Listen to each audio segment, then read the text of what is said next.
Well, when they use the expression "let's play two," that's basically what the Dodgers and Blue Jays did.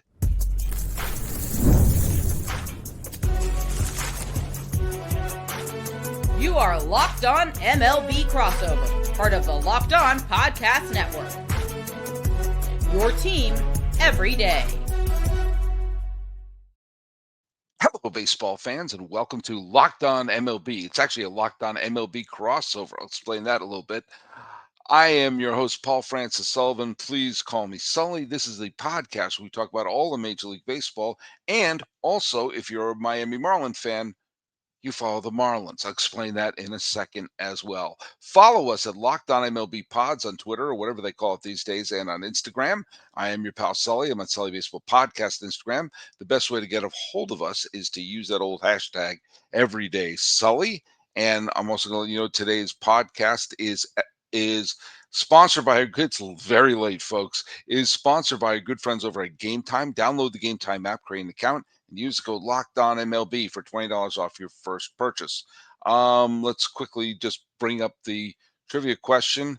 Who was the first Los Angeles Dodger to throw a complete game shutout in the World Series?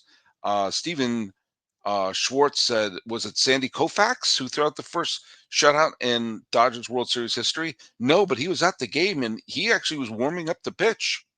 My friend Nicole Corcolis, who I mentioned before, wonderful comedian in New York, texted me and said, I think Koufax is in the bullpen. But the correct answer is, and Courtstell got it, the trivia answer is Don Drysdale in the 1963 World Series. That is the trivia question, but lots of trivia will eventually be asked and answered for this game, which I'm not convinced is over. But I said it was a Locked On MLB, Locked On Marlins crossover, and the reason I say that is because joining us right now is Jeremiah Geiger from Locked On Marlins. Good morning to you. Have you done Wordle yet? Good morning, Sully. It's 12:01 on the West Coast, Yes. as you know, so we're officially into Tuesday. Yes. What did we just watch? Was that the best World Series game I can remember? It was incredible. We're going to have a little bit of distance from it, I think.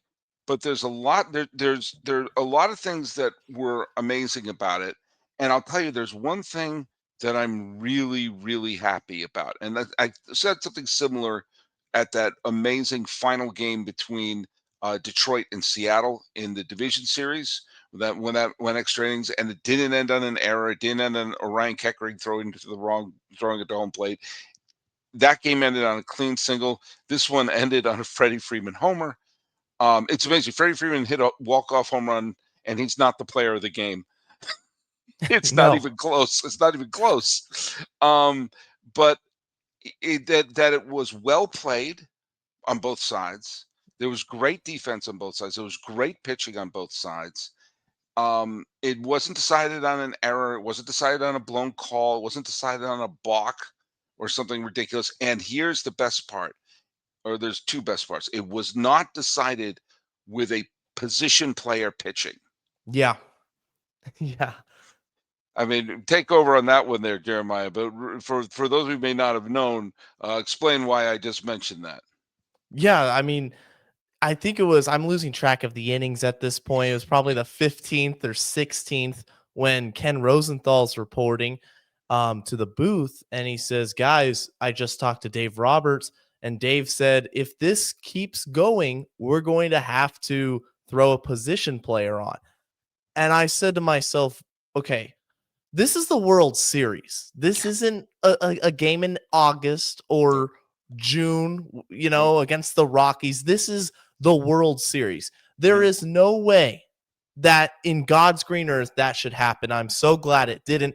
And I do think he changed his mind. Now, I'm not a mind reader, but once I saw Yamamoto in the bullpen and he was getting ramped up, I mean, he was throwing some hard warm-up pitches. I do think Roberts realized, he said, what am I doing here? If this does go to the 19th, to the 20th, we're going to have to bring in Yamamoto and just throw them all out there and let them run on fumes. Yeah, you could. I mean, the reason why, look, I a lot of people have been saying that I am very anti-Dodger on this podcast, and some people have been listening to the same episodes and saying I've been very pro-Dodger on this podcast. So, you know, just keep in mind you're hearing what you want to hear. I do live in LA County, so it does help my life if the team is doing well here. But they're already in the World Series. People are already talking about it. Um, I want to see a good game, and boy, oh boy, did we get that. But the thing that just would have been awful is if they brought in a position player, and think about what that would have meant. The Dodgers got home field advantage now by splitting the games in Toronto.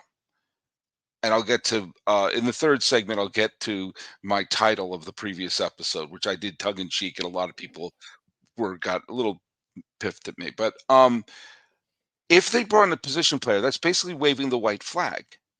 And if you Right. wave the white flag, you're giving home field advantage back. And if you wave the white flag, this and with a exhausted bullpen, you and obviously this offense, which the Dodger bullpen brilliantly shut down, but still, we know what they're capable of. Of course, Trinan was the one who let key run. Why they should just DFA him at this point. Of course, of all the relief pitchers, one let up a run. Gee, go to FanDuel and bet on which one that was going to be. It was Trinan. But if the Dodgers had given up home field advantage because they let Kiki Hernandez pitch, or who I don't know who it would have been. I think Kiki Hernandez was out of the game at that point. Whoever they were going to bring out to be I think it was going to be Rojas. I think it's I was listening at one point to the Dodgers announcers. Um, that would have just been horrible to say, yeah, now we're giving you back home field advantage. And then the Blue Jays say, okay, we'll just split the next two games and head back to Toronto with a chance to win the World Series. And they Yeah. didn't do that. And we didn't have to have that discussion. We didn't have to have that debate. We're just talking about a great game. And that's fabulous. Incredible game. I mean, I'm Yeah. looking at the box score and I have to scroll like Yes. just to see all the relief pitchers. The Dodgers used every single reliever in their pen. And how about Will Klein? I mean, Yes. 4 innings in the biggest spot, biggest game, biggest moment of his baseball career. Never threw this season at least above 30, 35 pitches, I think the broadcast was saying. Hmm. And he throws 70 plus. I mean, you could see it on his face. He was gassed. He had nothing left in the tank, Sully. Nothing. Well, and think about Sheehan threw 2 2/3 innings of shutout relief. Right. Enriquez threw 2 innings of shutout relief. And they are not the release story right now. Yeah. Sasaki threw an inning and 2/3. And when we come back, I do want to talk a little bit about what we could learn from the pitching in this situation, because let's just say a scenario that I've been talking about for some time now kind of sort of came through today and almost reared its ugly head in the worst possible way in a World Series game. All right, let's talk about our friends over at Game Time. Hey, Jeremiah, I don't know if you know this, but I was at the Shohei Ohtani game. Not this game where he got on base, what, 9 times or something? Yeah. No, the other game where he pitched 6 shutout innings and hit 3 homers. Um, when they pitched to him, I kind of was saying, wouldn't it be amazing if he hit a home run here? And so he had 2 3 homer games, and somewhere someone will say, yeah, he's still overrated. That's not the point. I got my tickets, and sometimes getting tickets for a big game, it could be a hassle. You got lines, you got login screens, you got the prices, hidden fees and all that. It's frustrating. But what I used, Jeremiah? I beg you to guess what I used. I'm going to say Game Time. Game Time. It's a great guess. It's the app that gives the advantage back to fans like you and me. Game Time. It's fast. It's easy. And it's backed by the famous Game Time guarantee. You always get 100%. 100%. It's late. The game is. I became Sylvester. 100%. I'm not even going to edit that out. I can't. I have to be working a couple hours. Authentic tickets delivered on time at the best price. Plus, all fees are included. So the price you see is the price you pay. And you know what?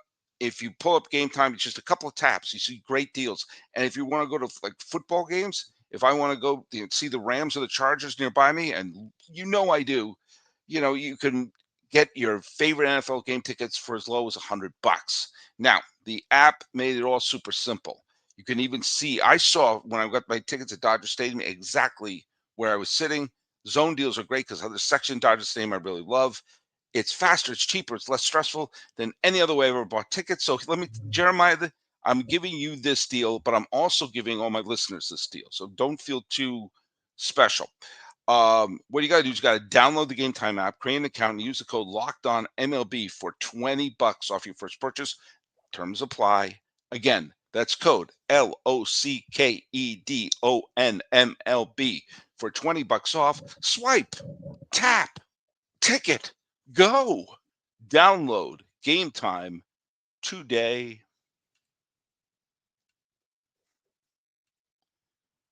By the way, I really, really hope Ken Burns was watching this game. I had to Google him. Oh I think I God, I was feel so so old. tired. I I feel think so I was old. so tired. And then I remembered, I was like, did I see this guy's books or documentaries or something Yes, at my yes, grandparents' house one time? yeah, And then, yes, you yeah, did. all-time classic.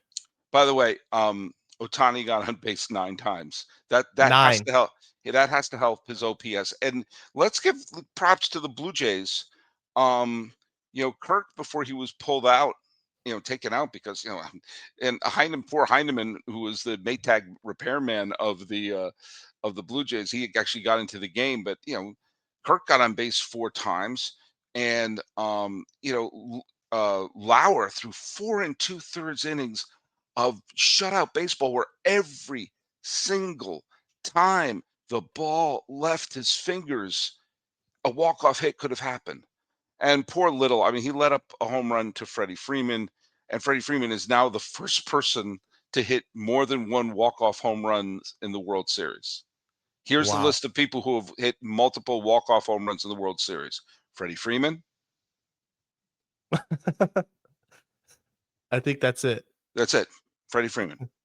A lot of people tied for second, but only one person in first. But both bullpens were unbelievable. And there's one other person I want to give who should get. It's strange to sort of say he might get consideration for player of the game because he went 1 for 8. But Tommy Edman made so many tremendous. He made one big error early on and made up for it with 2 breathtaking relay throws. One getting out at third, one at the plate. Of which both of those plays, I don't bemoan the Blue Jays for being aggressive there because it took a perfect play, a perfect throw.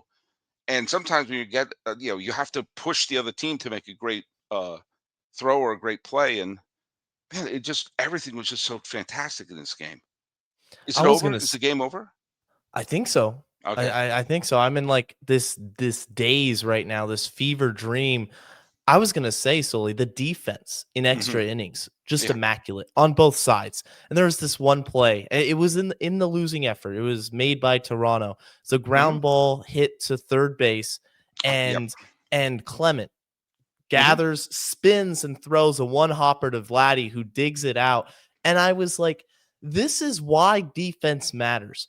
Right. If you have, I mean, we start watching baseball in February with spring training, and that's when the practices and it's warm outside and everybody's, happy that baseball's back, but the guys are getting to work because that's when it matters in October. A play like that, Dalton Varsho running down a ball in the gap, getting a good read off the bat. And the Dodgers too, like you said, Tommy Edman. There was never a time in extra innings where I felt like either the Blue Jays or the Dodgers were going to give this game away. Right. Somebody had to win it. And Hmm. ultimately it was Freddie Freeman. He's an all-time great World Series hero now in 2 straight World Series with the Dodgers. But these teams battled it out to the very end, and they played winning baseball is the best way I can describe it. All right. Here's something I do want to bring up, though. I've been saying um, all throughout the regular season that we have to start getting our starting pitchers to get through the lineup 3 times. And I said you're going to get to when you get a parade of relievers starting in the 5th or 6th inning, it will come back to bite you. And you take a look at the fact that yes, Klein was heroic, as was Lauer, but Banda came in And do you know how many pitches Bonda threw? Three. Let's see here. 3 Three pitches? pitches. He threw Wow. 3 pitches. Now Glasnow didn't pitch badly. He did let up a bunch of base runners. Okay, he did let up 8 base runners in 4 2/3 innings.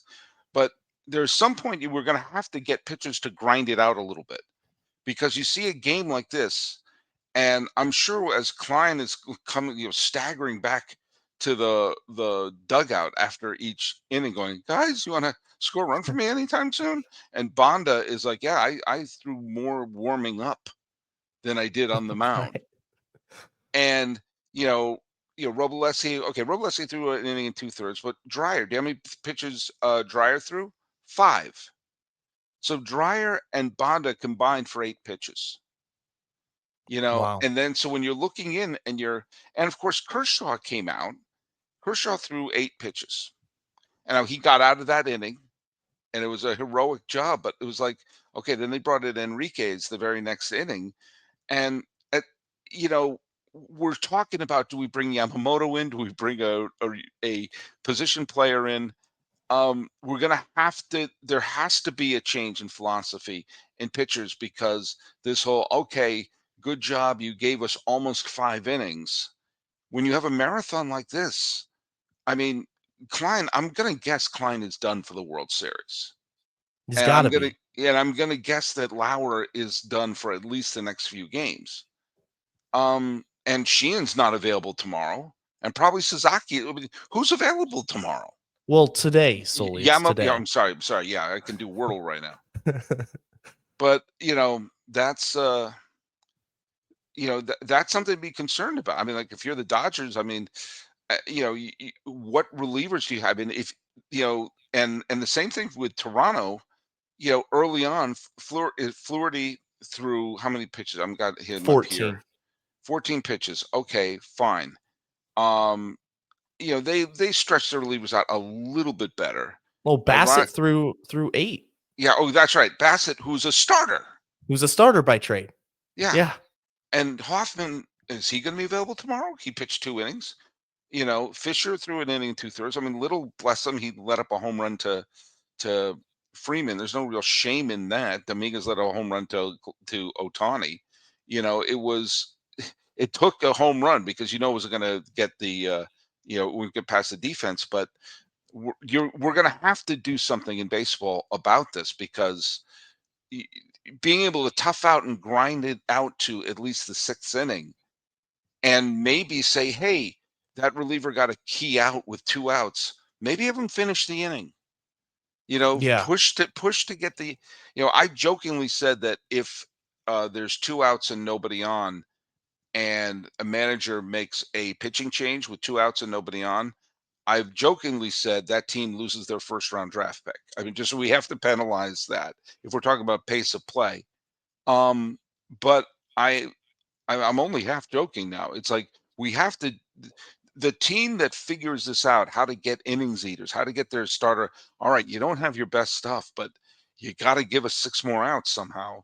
Instead of, with it, after this 2 times through the order, the OPS jumps up and this, that, and the other thing. Fine, but what if we have a marathon like this? Right. I think with the Dodgers in particular, I mean, Glasnow 85 pitches. I can understand why they took him out, especially like you said, the base runners. But the way they deployed the bullpen, they really put themselves in that situation where Dave Roberts says, "Hey, Klein, you have to go 3-4 innings. We have no other choice Right. because Kershaw, look, he's a Hall of Famer, legend in the game, but why is he only getting 1 out and not coming back out at that point in the game? Yeah. That didn't make a lot of sense to me. I was honestly surprised by it. And honestly with the Blue Jays too. Like I said, Bassett tomorrow. That's the most stunning one. That Bassett 8 only went for 1 pitches. inning. Yeah. I don't know where they go. Like I'm really curious after we take a quick nap, wake up, and the sun's up, we're going to have to start reading some articles and figuring out what's the plan for game 4, cuz I Right. really can't tell you right now. I don't know how you complete 9 innings without guys without Blake Snell having to go 7 or 8 innings, and we both know Blake Snell typically isn't that type of pitcher to pitch deep in the games. He's going to have to, Yeah, right? don't tell Kevin Cash that. But we got word though. This is actually I just got word of this, and this is like I don't even know what to say about this. I just reading this. The Dodgers are starting a position player tomorrow on the mound. You're joking. It's Shohei Ohtani. Oh, okay. I- that's a good one. That's Thank you, good. thank you. That- Do you know what? Let's go to an ad.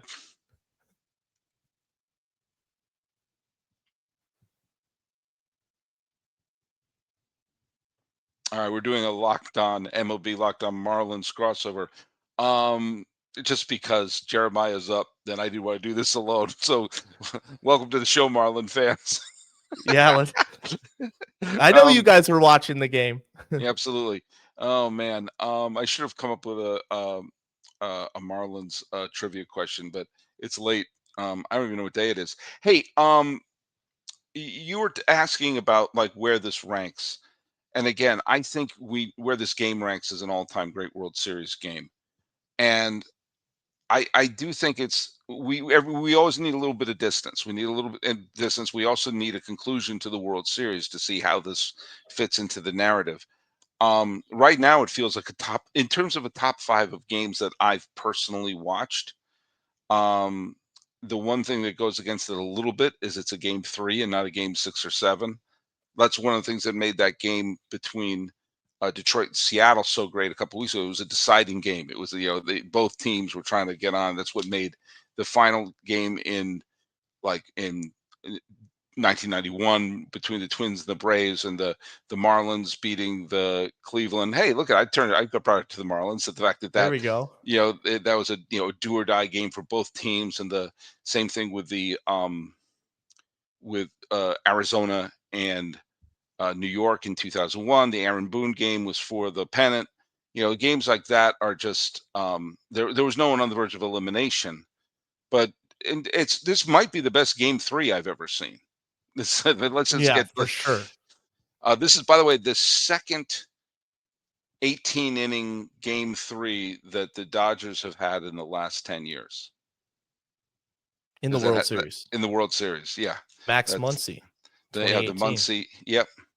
I'll tell you something that's going to make this game really age well. Who was the starter for Toronto? Do you remember? It was a couple of years ago that this game started. But who was the starter? Do you remember who it was? In what In game? tonight's game. Oh, It was Scherzer. Scherzer. You mentioned Kershaw pitched. Vlad Guerrero had a terrific game. Freddie Freeman was the big hero, except Shohei Ohtani was the dominant force of this. Mookie Betts didn't have a great game, but it's so long he still got on base twice. There are there are people that we know are going to the Hall of Fame. Ohtani is going to go to the Hall of Fame. Probably Freddie Freeman is going to the Hall of Fame. Probably Mookie Betts is going to the Hall of Fame. We know Clayton Kershaw is going to the Hall of Fame. We know Max Scherzer is going to the Hall of Fame. Vladdy Guerrero is on the path. He's putting up the numbers. He's now getting the postseason accolades. When you look back at some of the great series, one of the things that really helps a series age well is not just the results on the field, but the great players who were on the field when they were doing it. And so, when we start to talk about Ohtani's legacy, the fact that in this game he got on base 9 times, and most of the time he had 2 home runs, 2 doubles, and most of the time they were walking him intentionally at home in extra innings because they said, we'd rather have you on first than throw you a pitch. I mean, that's next level respect with Mookie Betts batting behind him. And so I think that's one of the things that's going to make this game, I think, age well. It's next level greatness. And I've had 15 minutes or so to collect some thoughts about this game. And from the Dodgers perspective, because they did end up winning the game, I thought, look, there's 2 players that stand out to me. I mean, there were a ton of players that pitched for the Dodgers. There were a lot of position players. You had pinch hitters, pinch runners, but it's Shohei Ohtani being on base 9 times. And the Blue Jays essentially saying, look, you are too great to let you beat us.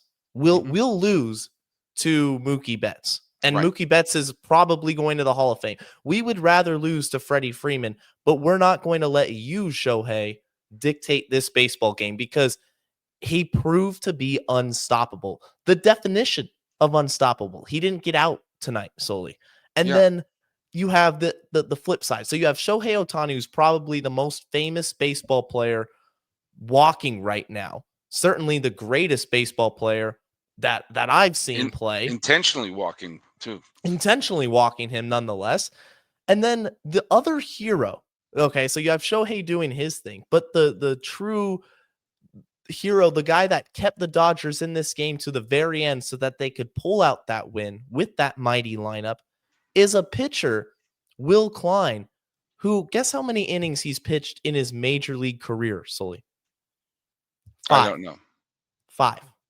And he He pitched pitched four today. 5 innings, and he pitched 4 innings in the World Series with the game on the line, knowing that he couldn't give up a run. Because if he gives up a run in, let's say, the 16th or 17th, they lose that game. And now the whole narrative of this World Series has flipped. And now it's the Blue Jays who are up 2-1. So I just look at it as, I mean, how can you not be romantic about baseball? You have the Yeah. greatest player alive in Shohei Ohtani going 4 for 4, 2 homers, 2 doubles, 5 intentional walks. And then Will Klein, who's pitched 5 innings in his career, going 4 innings, blowing by his career high in pitch count. Baseball's a beautiful sport.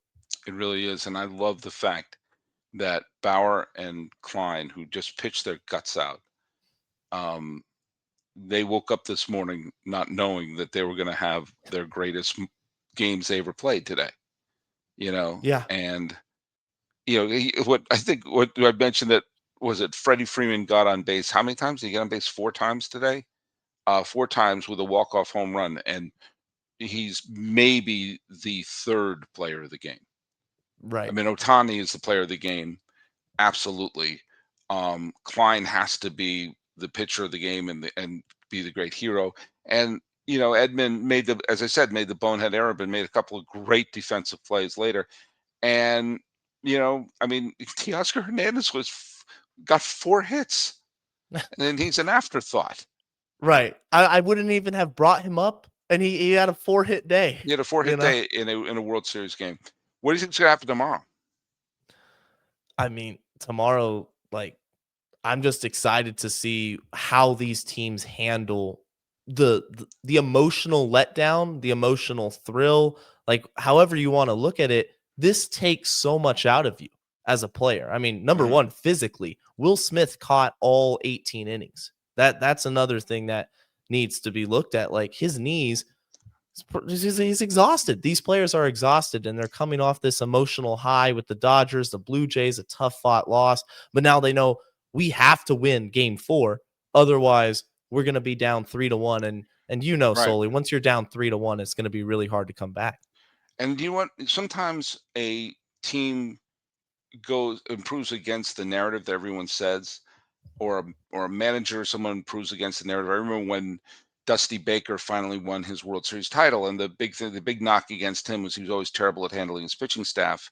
Well, he handled an Astros pitching staff to have a combined no hitter in the World Series. I mean, you have to. He played the cards right. No one can ever say, "Oh, he didn't handle a pitching staff right." Well, really, he won a World Series title that included having a combined no hitter, and he was able to silence those critics. And I've been crowing this whole time that the feat of clay of the Dodgers is get into their bullpen, and you'll find a way to win. And with the exception of Trinan, who should be DFA'd, Bonda, Robolewski, Dreyer, Sasaki, Sheehan, Kershaw, Enriquez, and Klein all came starting in the 5th inning, shut out a mighty Toronto Blue Jays lineup. And for all the crap that the Dodgers bullpen has been getting, including by me, you've got to tip your hat that they showed up big time and shut up a lot of people like me. Now, the question is, can they do it again? Yeah. Can they? Well, I mean, who's who's got to step up? I mean, these guys you mentioned, Robleski pitched an inning and 2/3. Sheehan's Bonda, done yeah, yeah, 2 2/3. I mean, they weren't just going, no, with a couple exceptions here and there like yeah, Kershaw or Bonda, but they were going, you know, over an inning, yeah. working deep into at bats. And I mean, credit to the Dodgers bullpen because I was right there with you. I said the strength of this Blue Jays team is the lineup. The strength of the Dodgers is their rotation. And of Mhm. course, their lineup. They have Ohtani. Right. So when you finally got to their pen, and if you're the Blue Jays, it hurts because you didn't capitalize. And you literally had every single Dodger reliever, every Mhm. single one on the roster you had a crack at, and you couldn't get it done. By the way, I have to address this. Everyone in their moose seemed to think this was a mismatch World Series going to it, except me. I thought this was actually a pretty evenly matched World Series, and today's game showed it was pretty easily evenly matched. And there were people saying like, "Oh, this is going to be this is bad for baseball. The Dodgers are going to clobber them." And of course, the first game was a blowout for the Blue Jays. And then when the Dodgers won Game Two on the Yamamoto complete game, I put out a little tongue-in-cheek title for the game for the episode, which was "Dodgers Avoid Sweep." And a lot of people didn't get that I was making a little bit of a joke, and I got lots of comments like Johnny Kim 3122 avoid a sweep. What kind of stupid tagline is that? And people saying things like, I didn't know you could get swept after 2 games. This is clickbait. I was making a joke, folks. I was making a joke. But yeah, there Comedy we is a go. lost art. I don't know if it was comedy. It was just me being a bit of a smartass. But hey, for those of you listening to this show, I want to thank you for making Locked On MLB or Locked On Marlins your first listen every day. For your second listen, listen to the other one, MLB or Marlins. For your third listen, check out the all night Locked On. This really all night Locked On MLB game night, every game, every night until a World Series champion is crowned. I'm bet it's going to be the Dodgers or the Blue Jays. Get local analysis on a national scale. Find MLB game night at Locked On MLB on YouTube or wherever you listen to your podcasts. Jeremiah, where can people listen to your great show? Yeah, Locked On Marlins on YouTube channel, or wherever you get your podcasts, Spotify, Apple. Subscribe, share the podcast with your friends, and daily Marlins coverage. And let me do the trivia question. I forgot to type it up in here, so forgive me, but here's a trivia question. Who is the first player in World Series history to hit a home run for 3 different franchises in the World Series? Who was the first person played for in his career? He played for 3 teams. They went to the World Series, played in the World Series with 3 different teams, and homered in for all 3 franchises. First one to do that. That's the trivia question. Put it down there. All right, Jeremiah, I need to go to bed. I got to teach students in the morning. Talking about a real classic. When they say, let's play two, we almost played two. Talking with Jeremiah Geiger of Locked On Marlins. This has been a Locked On MLB, Locked On Marlins crossover. Thanks for doing some of the lifting with me, Jeremiah. I'm your host, Paul Francis Sullivan. Please, I'm begging you, let me get some sleep, and you can call me Sully.